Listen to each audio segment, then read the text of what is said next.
तेरी मूर्ति उतारूं मैं गिरधर तेरी आरती मन में बसा कर तेरी मूर्ति उतारूं मैं गिरधर तेरी आरती मन में बसा कर तेरी मूर्ति उतारूं मैं गिरधर तेरी आरती मन में बसा कर तेरी मूर्ति उतारूं मैं गिरधर तेरी आरती मन में बसा कर तेरी मूर्ति उतारूं मैं गिरधर तेरी आरती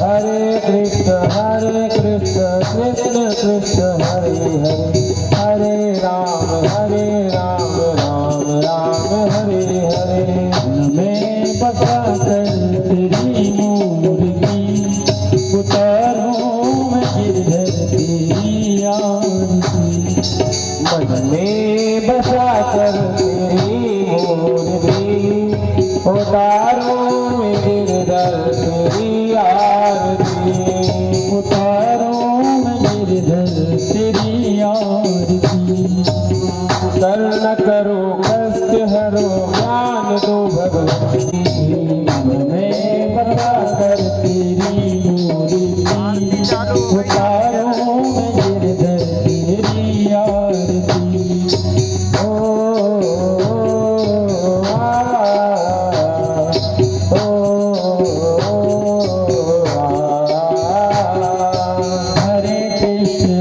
कृष्ण कृष्ण हरे हरे हरे राम राम राम हरे हरे राम राम राम हरे हरे हरे कृष्ण कृष्ण कृष्ण हरे हरे मैं बसा कर तेरी मूर्ति उतारूं मैं गिरधर तेरी आरती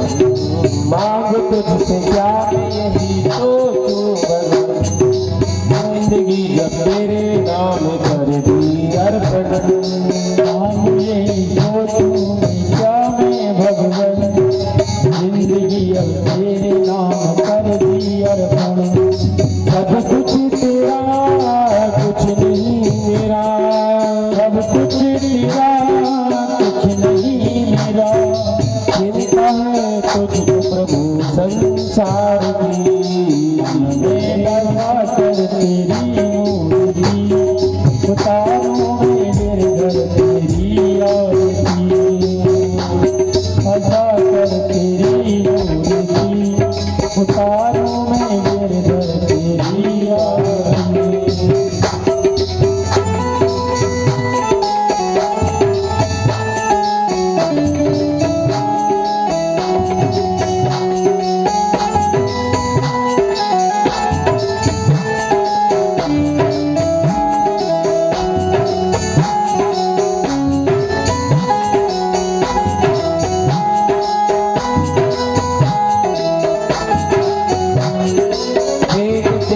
महिमा गावे संत करे ध्यान नारद गुणगान करे दाता देख तेरी महिमा गाए संत धरे जाओ नारद गुणगान करे महिमा गावे संत करे ध्यान नारद गुणगान करे दाता देख तेरी महिमा गाए संत धरे जाओ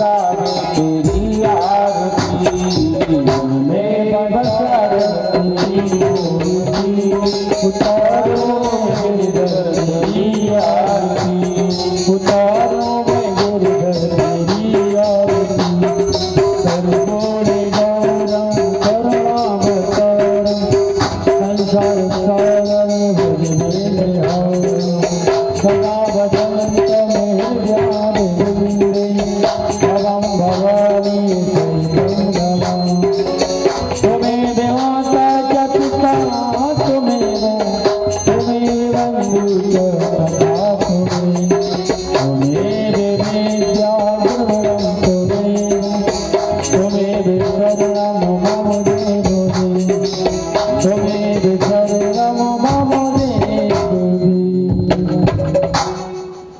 बोलो बाके बिहारी लाल की जय, भागवत भगवान की जय, हनुमान जी महाराज की। गज कर्ण कहा लंबोदरस्य विकटो विघ्ननाशो विनायकः धूम्रकेतुर्गणाध्यक्षो भालचंद्रो गजाननः सिद्धास्वान्तिस्तमीश्वरम् वन्दे कृष्णं गुणातीतं परं ब्रह्मच्युतं यतः आविर्बभूव प्रकृति ब्रह्मा विष्णु शिवादयः अक्षरं परं ब्रह्मं ज्योतिरूपं सनातनम् अक्षरं परं ब्रह्मं ज्योतिरूपं सनातनम् गुणातीतं निराकारं स्वेच्छामयस्मनन्तकम् भक्ति नहीं नंद गाँव सो गाँव बंसी वट सो वट नहीं कृष्ण नाम सोना सब द्वारन को छोड़ के मेरे महापुराण की जय। श्री सुखदेव जी महाराज की जय, श्री सद्गुरु महाराज की जय, श्री निम्बार्क भगवान की जय, भक्तवत्सल भगवान की जय, हनुमान जी महाराज की जय, जगत जननी माँ जगदम्बा की जय, राम राजा सरकार की जय, परीक्षित महाराज की जय।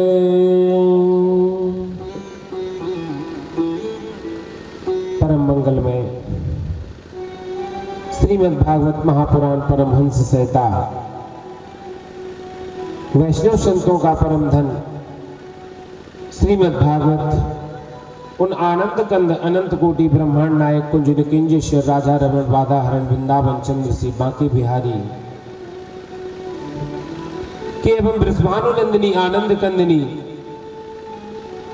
श्री राधा रानी के युगल चरणारविंदों को स्मरण करते हुए इस भव्य ज्ञान यज्ञ में उपस्थित संत समुदाय, मातृशक्ति सम्मानित अतिथि गणों, भागवत प्रेमी श्रोताओं, समस्त क्षेत्रवासियों, ग्रामवासियों और मंचासीन ब्राह्मण देवता तथा हमारे गंधर्व स्वरूप संगीतकार जन जो मां सरस्वती के कृपा पात्र हैं तथा माइक ऑपरेटर बंधु जो माइक का संचालन कर रहे हैं उन्हें व कमेटी के जो सदस्य इस भागवत ज्ञान यज्ञ के इस भव्य दिव्य ज्ञान यज्ञ को की जो भी सेवा भाव से सेवा कर रहे हैं और इस ज्ञान यज्ञ को अपने उस स्वरूप को प्रदान करने के लिए उन्हें तथा जितने भी जड़ चेतन आदि जो भी जीव जंतु यहाँ पर उपस्थित हैं, सभी को मैं इस व्यासपीठ से यथा योग्य प्रणाम व अभिनंदन व कोटि कोटि प्रणाम करता हूँ। अखिल रस सिंधु दीनबंधु दया सिंधु भक्तवत्सल भक्तवाक्षा कल्पतरु रास रासेश्वर राज राशेश्वर गोपी प्राणधन नंदन नंदन भगवान श्री कृष्णचंद्र की महती कृपा करुणा से श्रीमद् भागवत के आश्रय में जीवन का सर्वोच्च लाभ भगवत तीर्थम भगवत सेवा हेतु हम सब यहाँ एकत्रित हुए हैं। ये हमारा परम सौभाग्य है कि भागवत के महासत्र के पर्याय में आज हम लोग सप्तम दिवस जगत जननी माँ भवानी की जय।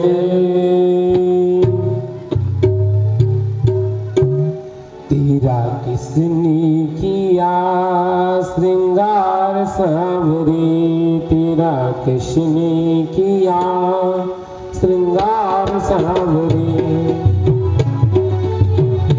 तेरा किसने किया श्रृंगार सांवरे, तेरा किसने किया श्रृंगार सांवरे। लगे दूल्हा सा तू दिलदार सांवरे, दूल्हा सा तू दिलदार सांवरे, तेरा किसने किया श्रृंगार सांवरे, तेरा किसने किया श्रृंगार सांवरे।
तिलक लगाया मोर मुकुट कानून में कुंडल इत्र बहुत पर पाया, मस्तक पर मलिया दिल चंदन के तिलक लगाया मोर मुकुट कानून में कुंडल इत्र बहुत पर पाया। महकता रही दरबार सामने, महकता रही दरबार सामने, तेरा किसने किया श्रृंगार सांवरे, तेरा किसने किया श्रृंगार सांवरे। लगे दुल्हा सा तू दिलदार सांवरे, लगे दुल्हा सा तू दिलदार सांवरे, तेरा किसने किया श्रृंगार सांवरे, तेरा किसने किया श्रृंगार सांवरे।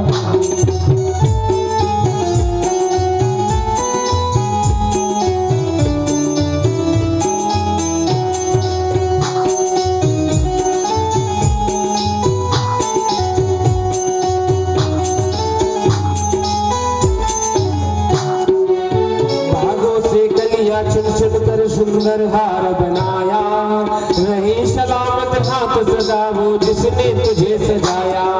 भागों से कलियां चुन चुन कर सुंदर हार बनाया, रहे सलामत हाथ सदा वो जिसने तुझे सजाया। सजाता रहे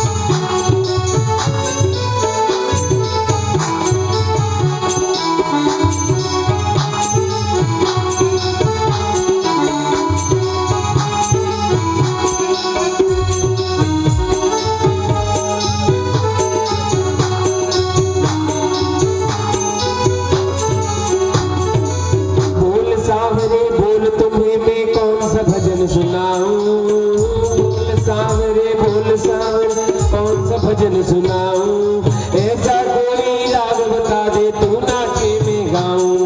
बोल कन्हैया कौन सा भजन सुनाऊं, ऐसा कोई राग बता दे तू नाचे में गाऊं। नचाता रहूं मैं हर बार सांवरे, नचाता रहूं हर बार सांवरे, तेरा किसने किया श्रृंगार सांवरे,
भगवान का बड़ा सुंदर श्रृंगार हुआ। कल आपने भगवान की जो कथा सुनी है, उस कथा में भगवान के अन्य विवाहों के कई विवाहों, भगवान के विवाह की कथा सुनी, रुक्मिणी मंगल की कथा सुनी है। आज भगवान की जो कथा है उसमें हम आगे जो है भगवान के अन्य विवाहों की चर्चाएं करेंगे, क्योंकि भगवान की जो कथा है ना, वो सभी दुखों से, संताप से दूर करती है। इसीलिए कहा गया है सच्चिदानंद रूपाय विश्वोत्पत्ति आदि हेतवे तापत्रय विनाशाय श्री कृष्णाय वयम नमः। वो तीनों तापों को दूर कर देते हैं भगवान। इसलिए भगवान जब तीनों तापों को दूर करने वाले हैं, उनकी कथा इतनी सुंदर है।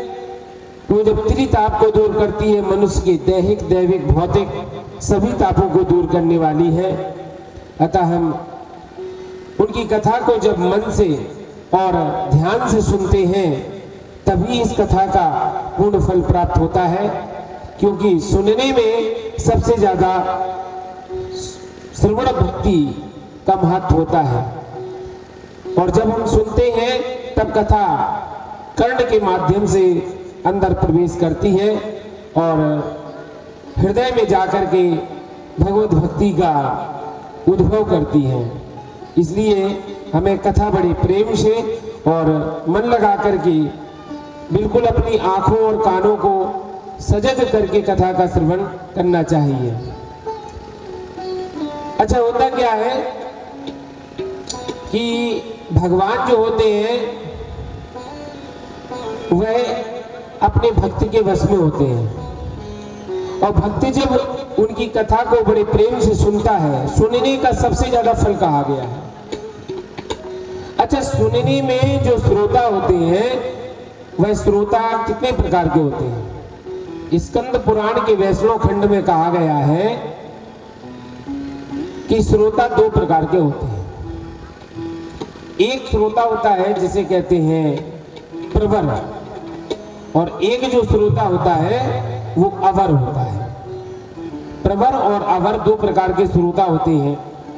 अच्छा, जो दो प्रकार के श्रोता होते हैं, उनमें प्रवर श्रोता कौन कहलाता है? प्रवर श्रोता वो होता है जो कथा को सुनता है, मतलब श्रेष्ठ उत्तम प्रकार के श्रोता कहे जाते हैं, प्रवर श्रोता। इनमें जो है प्रवर श्रोताओं को 4 भागों में बांटा गया है।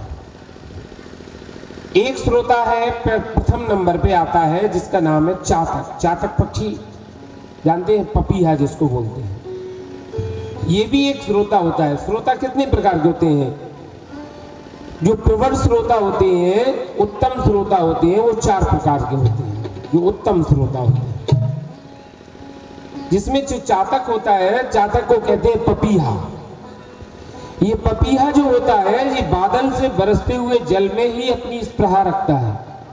जो बादल का जल गिरता है उसी को पीने की इच्छा करता है, इसके अलावा वह कोई जल नहीं पीता है।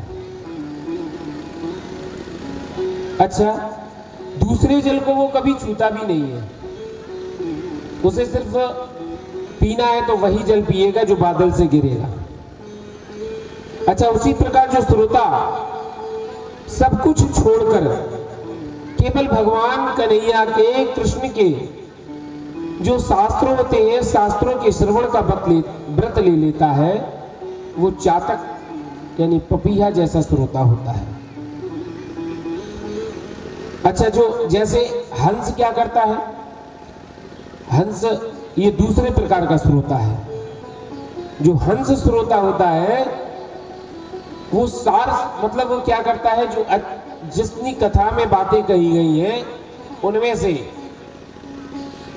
जो अच्छी अच्छी बातें होती हैं, जो हमारे जीवन में उतारने लायक है, उन बातों को ग्रहण करता है। हंस की आदत क्या होती है? हंस जो होता है, कहते नहीं है जड़ चेतन गुण दोष में विश्व कीन करता। ये संसार दोष भी है और इसमें गुण भी है। दोष भी है इसमें और गुण भी है। किसी चीज को ज्यादा लोगे तो नुकसान करेगी।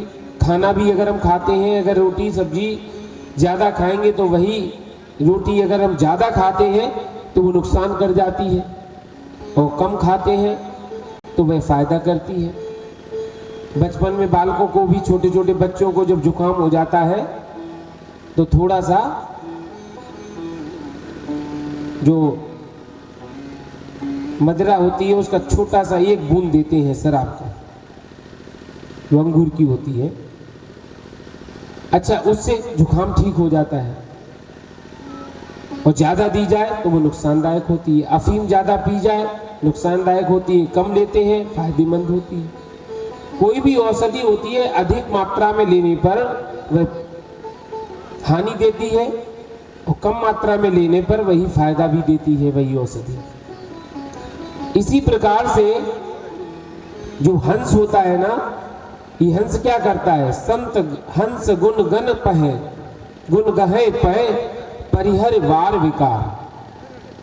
यह दूध से जल को अलग कर देता है, नीर और क्षीर को अलग अलग कर देता है। ये हंस का गुण होता है।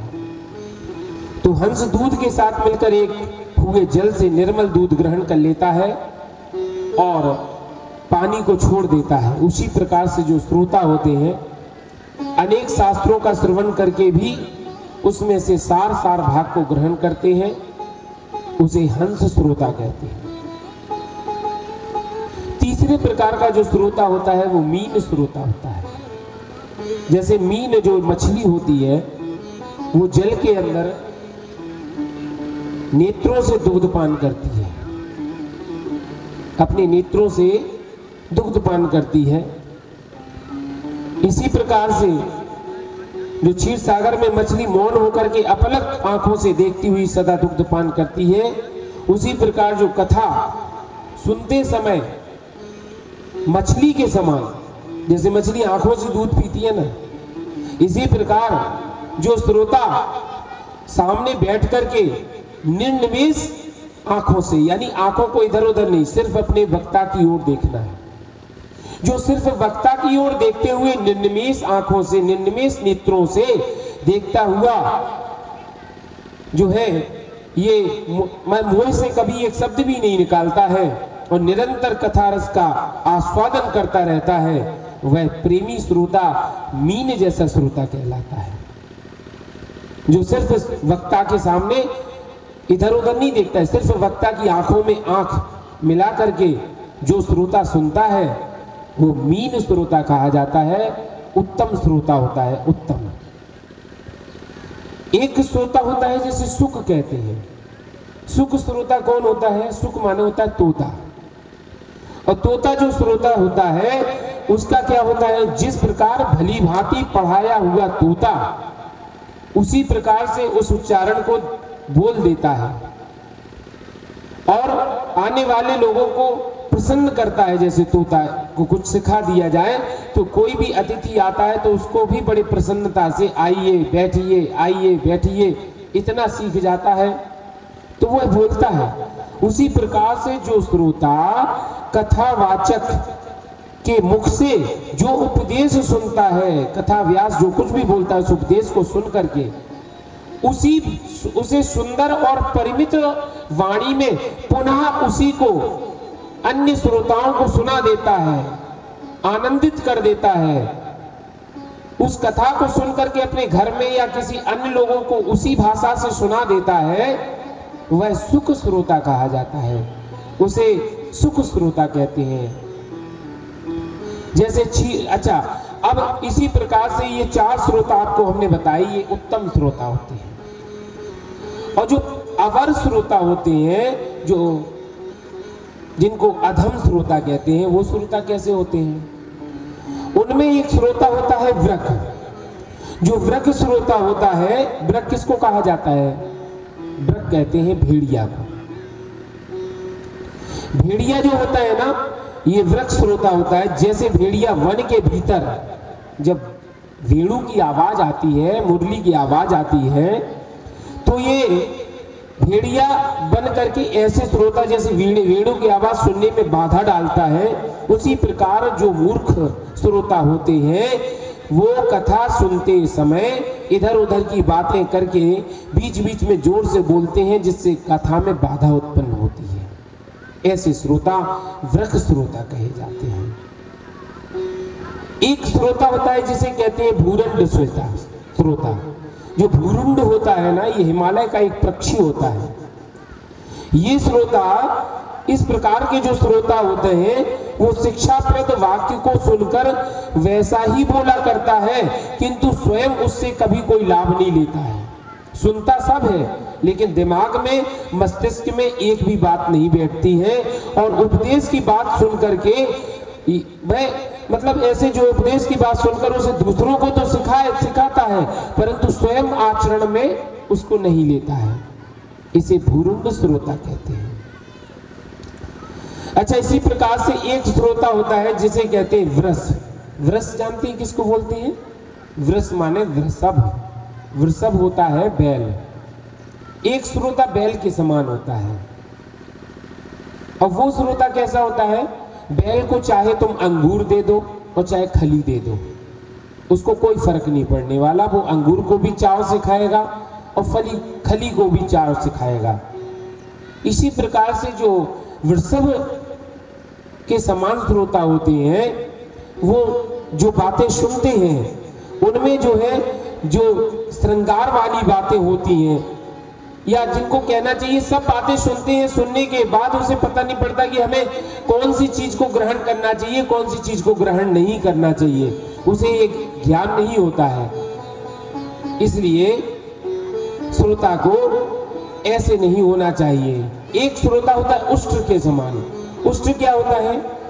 ये उष्ट श्रोता होता है ऊंट के समान होता है, जो आम को छोड़कर नीम की पत्ती को खाता है। ये आम को छोड़ करके नीम की पत्ती को खाता है। उसी प्रकार जो भगवान की मधुर कथा को छोड़ करके कथा में बैठकर संसार की बातें करता है, यानी मधुर मधुर कथा जो मिल रही है उसका पान ना करके जो अन्य के साथ बैठकर संसारी बातें करता है, वह श्रोता ऊंट के समान होता है। जैसे ऊंट क्या करता है? ऊंट जो है आम की पत्ती छोड़ देगा और नीम की पत्ती खाता है। तो मधुर कथा को छोड़ करके यदि हम कथा के भव्य पवित्र प्रांगण में बैठ करके यदि हम कथा का श्रवण ना करके यदि संसार का चिंतन करते हैं तो वह उष्ट श्रोता कहलाता है। इसलिए हमें कथा में चाहे वक्ता हो या श्रोता हो, सबको जो है कथा में ही रहना चाहिए, संसार में नहीं जाना चाहिए। क्योंकि उत्तम वक्ता जो होता है वो कथा करते समय सिर्फ भगवान की कथाएं करता है, संसार की बातें नहीं लाता है। क्योंकि यदि संसार की बातें लाएगा तो संसार से तो आप गुजर के आ ही रहे हैं, और किस लिए आ रहे हैं? भगवान का स्मरण करने के लिए, भगवान की कथा सुनने के लिए, अपने मन को शांति प्रदान करने के लिए। और यहीं पर आपको संसार ही दे दिया जाए, आपका टाइम पास करा दिया जाए, समय व्यर्थ निकल जाएगा। इसलिए भगवान की कथा में सिर्फ भगवान की कथा होनी चाहिए। अच्छा, कथा को हमेशा श्रद्धा और भक्ति भाव से सुनना चाहिए। अच्छा, जब श्रद्धा होती है, अच्छा अन्य कार्यों में जिसका मन लगा होता है और जो मौन पवित्र और शांत भाव से कथा सुनते हैं, ऐसे कथा श्रोता जो होते हैं वो बहुत बड़े पुण्य के भागी होते हैं। और जो अधम मनुष्य होता है वो बिना भक्ति भाव के पवित्र कथा प्रांगण में आता है और कथा को श्रवण करता सुनता ही नहीं है, वो जो श्रोता होते हैं वो नरक में जाते हैं। इसलिए पाखंडी ऊंचे आसन पर बैठकर कथा जो सुनता है, इसलिए कथा को जो भी व्यक्ति ऊंचे आसन पर सुन करके कथा को श्रवण करते हैं, जो कथा में सुनते समय पान चबाते हैं, जो कथा सुनते समय तंबाकू खाते हैं, ऐसे लोगों को, ऐसे व्यक्तियों को लिखा है स्कंद पुराण में कि उसको घोर नरक का सामना करना पड़ता है। इसलिए कभी भी कथा सुनते समय, कथा श्रवण करते समय कभी भी पान या तंबाकू का सेवन नहीं करना चाहिए। धूम्रपान रतम विप्रम दानम करोति या नरहा दातारो यान्ति नरकम ब्राह्मणो ग्राम सूक रहा। जो व्यक्ति, जो भी ब्राह्मण होकर के धूम्रपान रतम विप्रम, धूम्रपान में रत विप्र को जो भी व्यक्ति दान करता है, दातारो यान्ति नरकम ब्राह्मणो ग्राम सूक रहा, वह दाता भी जो है ग्राम सूकर बनता है, ब्राह्मण ग्राम सूकर में जाता है। दातारो यान्ति नरकम, दाता जो है नरक में जाता है। इसलिए ब्राह्मण जो होता है वो ब्रह्म का जो है स्थान होता है, पृथ्वी का देवता होता है। यदि ब्रह्म को ज्ञान होते हुए भी, ब्रह्म को धारण करते हुए भी, अच्छे कुल में जन्म लेने पर भी यदि हम उस कुल के बारे में ना समझ पाए तो हमारा बेकार हो जाता है। इसलिए हमें जो है इन बातों का ध्यान रखना चाहिए। अच्छा, वीरासन में भी कभी कथा को श्रवण, सिंहासन पर बैठ करके, वीरासन में बैठ के भी कथा नहीं सुननी चाहिए, टिक करके भी कथा नहीं सुननी चाहिए। जो टिक कर कथा सुनते हैं वो भी गलत है तरीका। इसलिए अच्छा, कथा में आने पर हमेशा वक्ता के सामने आकर कथा के सामने प्रणाम अवश्य करना चाहिए। और प्रणाम ना करके जो कथा सुनते हैं उनके लिए स्कंद पुराण, मैं नहीं कह रहा हूं ये बात, ये पुराण कह रहा है, जो कथा में आते हैं और कथा सुनते समय प्रणाम ना करके सीधे कथा में बैठते हैं, उनको कहा गया है कि वह विष वृक्ष बनते हैं अगले जन्म में। अकौआ, धतूरा, ऐसे वृक्षों के रूप में उनका जन्म होता है। अच्छा, जो स्वस्थ होकर के भी सोकर कथा सुनते हैं, स्वस्थ होने के बाद भी सोते हुए कथा सुनते हैं, उनके लिए कहा गया है कि वो अजगर बनते हैं अगले जन्म में। इसलिए सोते हुए कथा कभी श्रवण नहीं करनी चाहिए। इसके साथ साथ में जो वक्ता के सामने आसन पर बैठकर कथा सुनता है वह पाप का भागी होता है। इसलिए कथा को, उत्तम कथा सुननी चाहिए। अच्छा, इसके बाद में जब कथा बांची जाती हो उस समय जो दुष्टतापूर्ण उत्तर प्रत्युत्तर देते हैं, आपस में बातें करते हैं, कहते हैं कि इन्हें कथा करना नहीं आता है, पता नहीं कैसे वक्ता है, अन्यान्य बातें, सांसारिक बातें करते हैं, उत्तर प्रत्युत्तर देते हैं, तो उन्हें अगले जन्म में गधा बनता है। इसलिए उसके बाद में अच्छा जो कथा होते समय उसमें विघ्न डालते हैं, वो करोड़ों वर्षों तक नरक भोगते हुए गिरगिट का जन्म लेते हैं। जो नर श्रेष्ठ पुराण वेदता विद्वान के बैठने के लिए कंबल या मृग चर्म या चौकी या साल जो कुछ भी उसको उड़ाता है, वह उसके लिए कहा गया कि स्वर्ग लोक में जाकर के वो अनंत युगों तक स्वर्ग लोक में जाकर मनोवांछित भोगों को भोगता है। इसलिए हमेशा जो है इन बातों का हमें याद रखना चाहिए। ये स्कंद पुराण में कही गई हुई है। ये वक्ता के लिए और श्रोता के लिए भी नियम होते हैं। अच्छा, वक्ता के लिए भी नियम कहा गया है, ऐसा नहीं है कि श्रोता के लिए। वक्ता भी ऐसा होना चाहिए जो अपने श्रोताओं को एक एक बात स्पष्ट करके समझाए, संस्कृत के श्लोकों का भी स्पष्ट उदाहरण दे, अच्छे दृष्टांत भी दे, लेकिन कथा से बाहर ना भटके। जो कथा से बाहर भटक करके बात करता है वो उत्तम वक्ता नहीं होता है।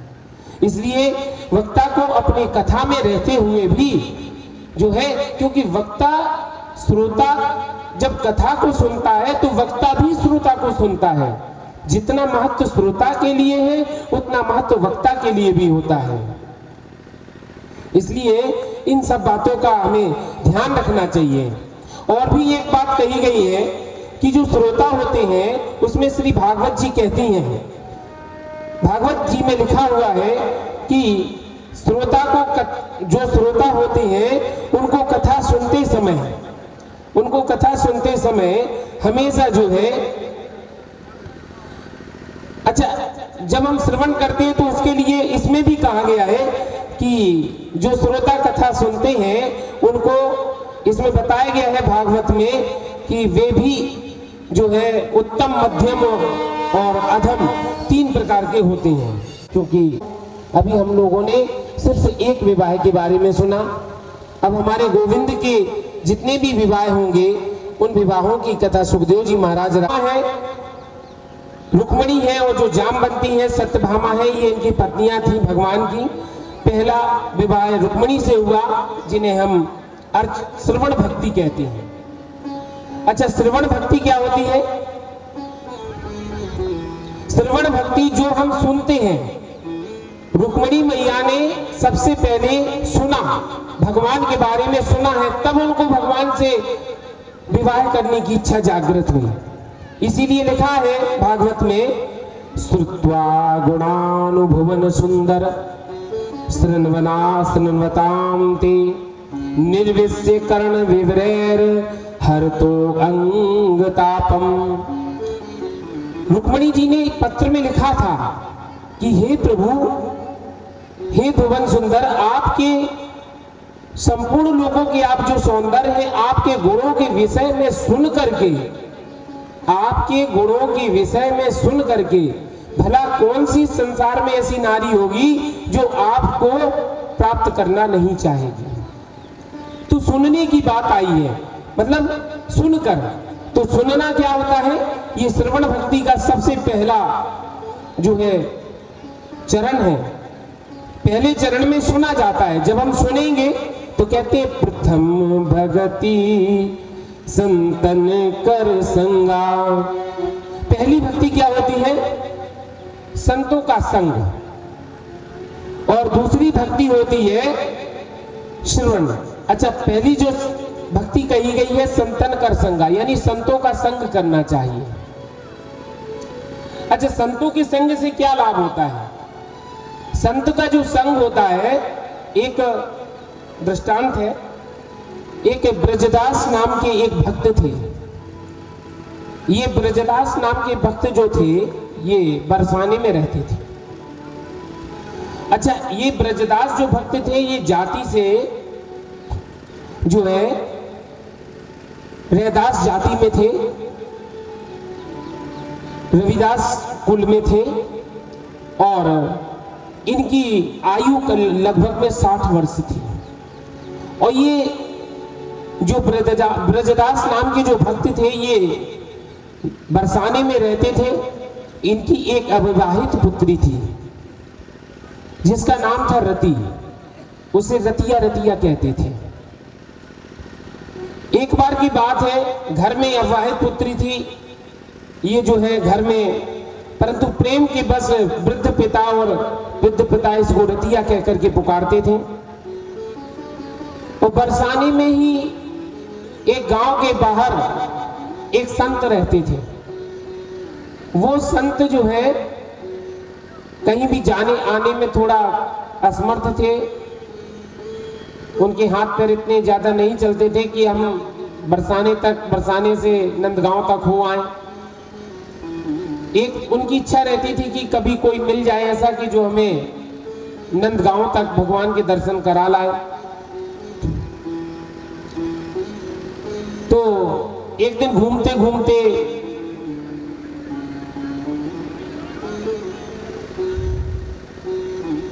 घूमते ब्रजदास जी वहां पहुंच गए जहां पर वो संत निवास करते थे। वहां पर जब पहुंचे हैं तो संत भगवान ने कहा कि ब्रजदास, मुझे जो है नंदगांव जाने की इच्छा हो रही है और तुम मुझे लेकर के यदि चलो तो बहुत ठीक रहेगा, और जो भी तुम चाहते हो मैं तुम्हें बदले में कुछ मजदूरी भी दे दूंगा।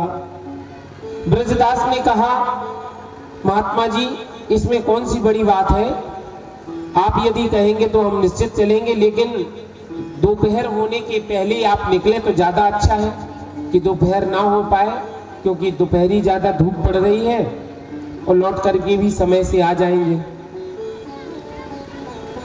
दूसरे दिन जल्दी सुबह उठे, 6 बजे 5 बजे उठ करके रतिया से कहा कि बेटी, हम जा रहे हैं, संत महात्मा हैं, उनको वहां पर छोड़ आए। रति ने कहा कि पिताजी भोजन करते जाइए।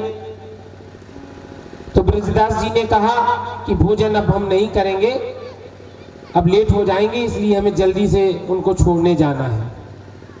उनको साथ में ले जाकर के गए, थोड़ा बहुत जो कुछ सामान था वो भी ले लिया और संत भगवान को लेकर के चल दिए। जब चले हैं तो वहां जाते हैं और जाकर के धीरे धीरे अब उनकी श्वास फूलती थी। जो महात्मा जी थे तो वो 10 कदम 20 कदम चलते, फिर श्वास फूल जाती तो फिर बैठ जाते, फिर थोड़ा चलते, फिर श्वास फूल जाती तो फिर बैठ जाते। ऐसे जाते उनको काफी समय हो गया। जब वे वहां पहुंचे नंदगांव में जाकर के उन्होंने ठाकुर जी के जो मंदिर था उस मंदिर और महल में गए। बाहर जाकर के खड़े हो गए और ब्रजदास से कहा कि ब्रजदास, यदि कुछ खाना है तो कहो तो हम 2-4 रोटी तुम्हें यहाँ पर मांग के दे दे। तो वह कहने लगा, उससे कहा कि कुछ खा लो। तो वह बोला, बाबा जानते हो आप बाबा, यहाँ पे नंद बाबा का घर है और लाल को ब्याही गई प्यारी सुता ब्रजभान की। यहाँ पर जो लाला है उस लाला को मेरे गांव की प्यारी जो राधा रानी है वो यहाँ पर ब्याही है, और इसलिए मैं इस गांव का पानी नहीं पी सकता हूँ, ना भोजन कर सकता हूँ। हमारे यहाँ ब्रजभान राय की बेटी है जो नंद बाबा के कन्हैया को ब्याही है। इतना सुना तो साधु हंसने लगा। महात्मा जी हंसने लगे कि ये तो नंद बाबा का समधी निकला, और कुछ भेटी, अरे जब समधी है तो कुछ बेटी को भेंट तो दिए जा। तो ब्रजदास आंखों में आंसू बहाता हुआ बोला, हम गरीबों पे भला क्या भेंट बेटी के लिए, है बहुत जो कर सके रक्षा धर्म ईमान की। महाराज हमारे पास क्या रखा है, इतना ही बहुत है कि अपना धर्म हम बचा सके। ऐसा कहते हुए वे बरसाने को लौटे। मंदिर के पट खुले हुए थे। भगवान श्याम सुंदर सब बातें सुन रहे थे और विचार करने लगे कि इसके पास ना तो कुछ है नहीं, कुछ भी है नहीं, कहीं इसे प्यास लगी और इस धूप में कहीं ये प्यास से इतना विकल ना हो जाए, इसलिए अंतर्यामी अदृश्य भक्त के पीछे भगवान चले। और भक्त वो चलता गया, रास्ते में मार्ग में पहुंचा ब्रजदास, तो एक जगह उसको इतनी धूप लगी कि उस धूप के कारण प्यास से व्याकुल होकर, क्योंकि बरसाने से जो नंदगांव है वो लगभग में 5 मील की दूरी पर है, इसलिए ब्रजदास जी को काफी तकलीफ हुई धूप के कारण, और बीच में पानी भी नहीं था उस समय, इसलिए वह बेहोश होकर के गिर पड़े। इधर जब बेहोश प्यास के मारे एक वृक्ष के नीचे गिर गए, भगवान कृष्ण दौड़े और समीप गए, और समीप जाकर के उन्होंने शरीर को हिलाया डुलाया, भक्त ब्रजदास उठो उठो, कंठ सूख गया और वह कुछ बोल न सका। बुला बुला कर थक गए, बोलत नहीं कछुबे, भक्त वत्सल नंदलाल के भर आए दो नैन, और दोनों नैन भर आए ब्रजदास भगवान के नैन भर आए हैं। भगवान ने पिछले भक्तों के उद्धार और दुष्टों के संहार के बारे में विचार किया, तो सोचा कि उद्धार अनेक जनों के किए, उद्धार अनेक जनों के किए, खल मारे हैं एक से एक भारी, प्रहलाद गजेंद्र सती द्रौपदी, लख दीन सभी की विपत्ति टाली, अब के यही भक्त से पालो परो, जेही पे चतुराई ना एक चली, सह के दुख दूर विनीत करे, यदि आवे यहाँ वृषभानु लली। यदि वृषभानु लली यहाँ आ जाए मेरे बुलाने से तो ये बोलता नहीं, इसलिए इसका विशेष प्रेम तो राधिका जी से है, इसलिए भगवान उल्टे पांव दौड़ लगा के गए हैं और नंदगांव में गए, वहां जाकर के राधिका जी से मिले, राधिका जी के पास गए और राधिका जी से कहा, विनम्र भाव से कहा। भगवान ने राधिका जी जैसे ही देखा तो राधिका जी खड़ी हो गई, अरे प्रभु, विनम्र से कहने लगी। अच्छा, राधिका जी उस समय जो है बरसाने में थी, नंदगांव में नहीं थी। अच्छा, बरसाने में जब राधिका जी थी और नंदगांव से वो लौट रहे थे, अब भगवान बरसाने गए तो बरसाने में जो राधा रानी का मंदिर था उसमें महल में पहुंचे, राधिका रानी अंदर बैठी हुई थी, बढ़िया जो है वहां पर भजन हो रहे थे, बढ़िया संगीत चल रहा था और चारों ओर से खस की पट्टियां लगी थी, उनमें बढ़िया जल का छिड़काव हो रहा था, इत्र का छिड़काव हो रहा था। और राधा रानी कहने लगी, खरी दोपहरी जेठ की ऐसे में ब्रजराज, दासी पर करके कृपा आए हो कहे काज। हे प्रभु, इस समय आपका आगमन कैसे हुआ?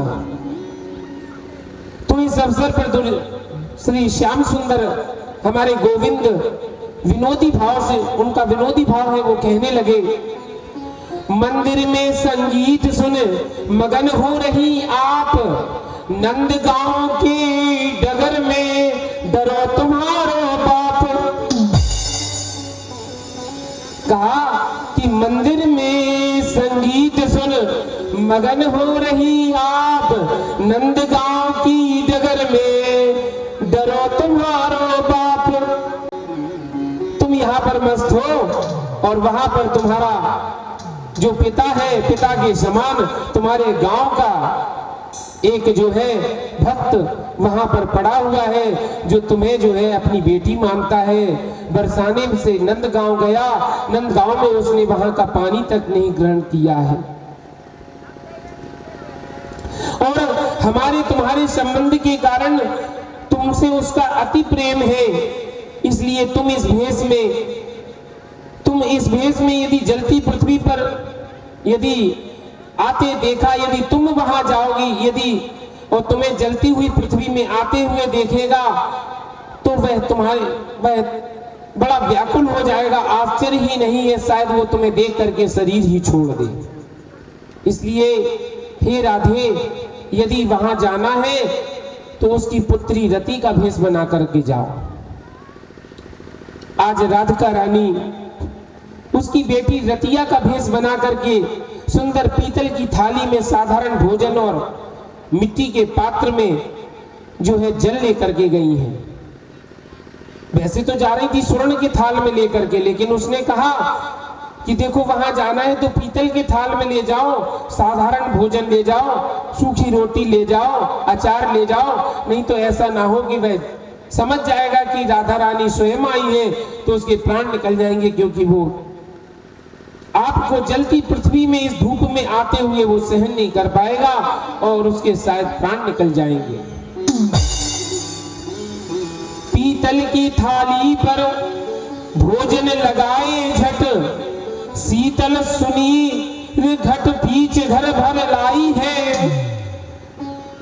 और वह अपने मिट्टी के पात्र में जल को भर लाई। राधा रानी अब रतिया का भेष बना करके वहां पहुंची हैं। पिता पिता बोलन लगी, प्रिय पुत्री की भांति, चातक के मुख में पड़ी मनो आन के स्वात। जैसे स्वाति नक्षत्र की बूंद पड़ी हो, इसी प्रकार से आज ब्रज दास जो थे पानी को पाते ही उन्हें उनके सारे कष्ट दूर हो गए। मृतक जियावन गिरा सुहाई। सुन करके वृद्ध भक्त उठ बैठा और पुत्री ने भोजन का थाल जल आगे रखा, अपने हाथ से ब्रजदास जी को भोजन खिलाया, बढ़िया ठंडा पानी पिलाया। इसके बाद में उसने कहा, बेटी तुझे मेरी अस्वस्थता का पता कैसे लगा, किसने सुनाया?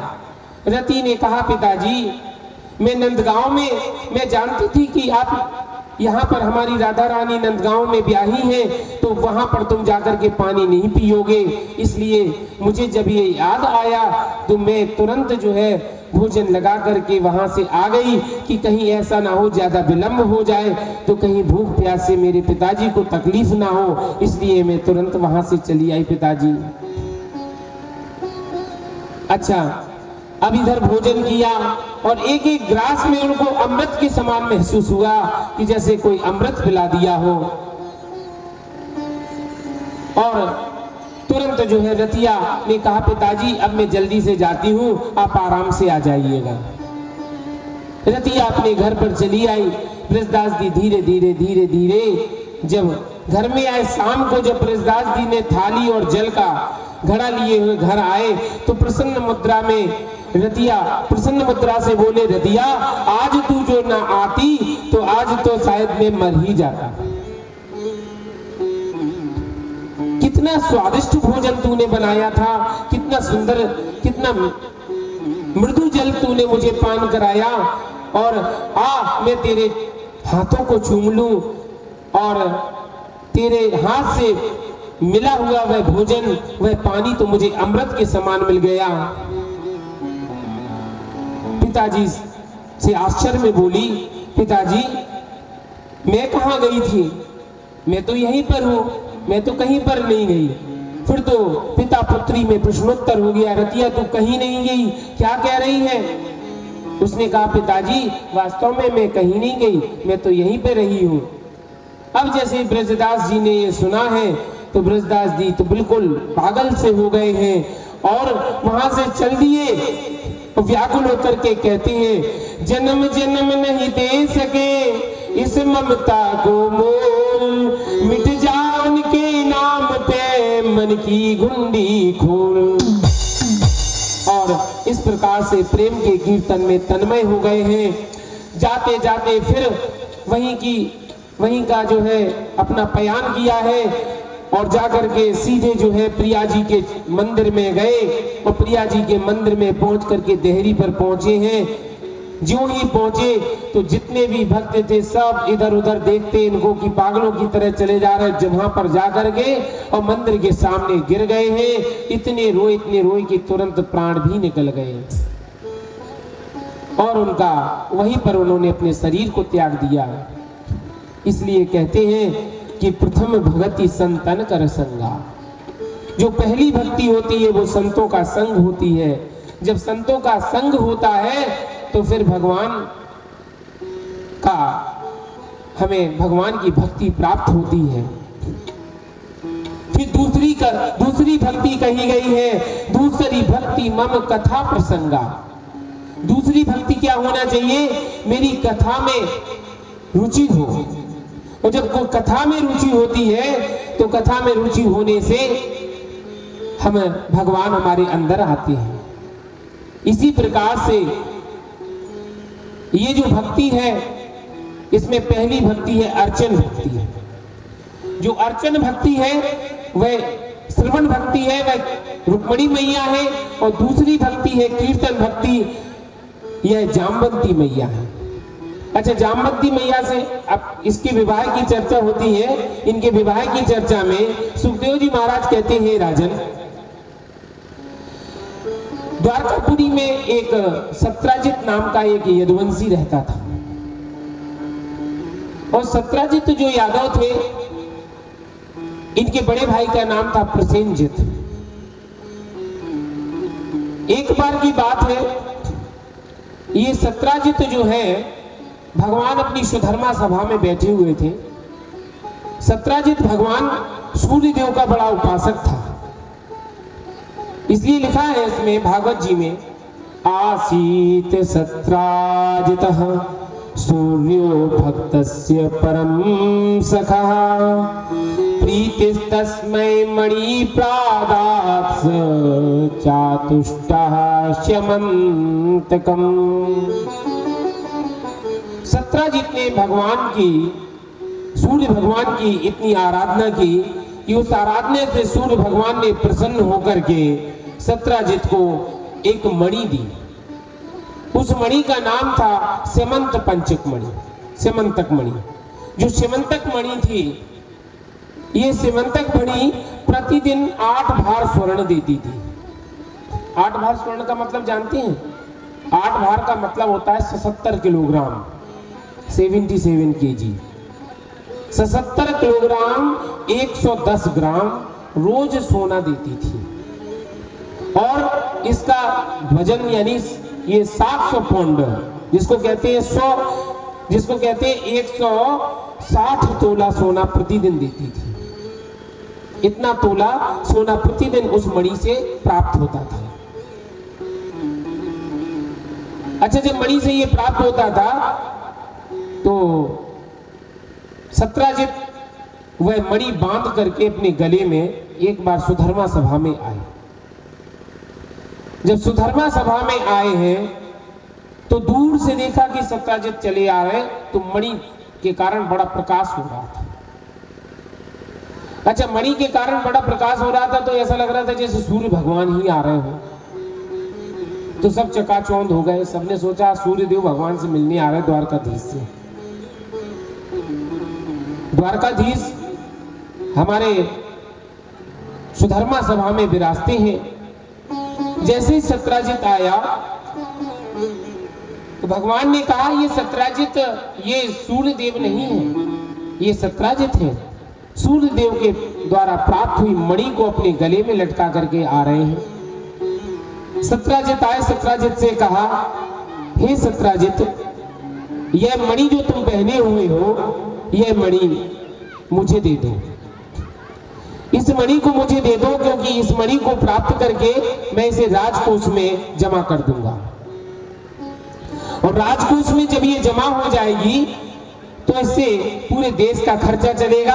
और जब देश का खर्चा चलेगा तो तुम्हें तो इतने धन की आवश्यकता है नहीं, क्या करोगे इतने धन का? जब ये कहा है तो सत्राजित ने स्पष्ट इंकार कर दिया कि भगवान, मैं ये मणि नहीं दे सकता हूं। बड़ी मुश्किल से तो मैंने ये मणि प्राप्त की है, ये मणि मैं आपको नहीं दूंगा। और भगवान को वह मणि देने से उसने इंकार कर दिया। जब इंकार कर दिया है तो भगवान भी शांत रह गए।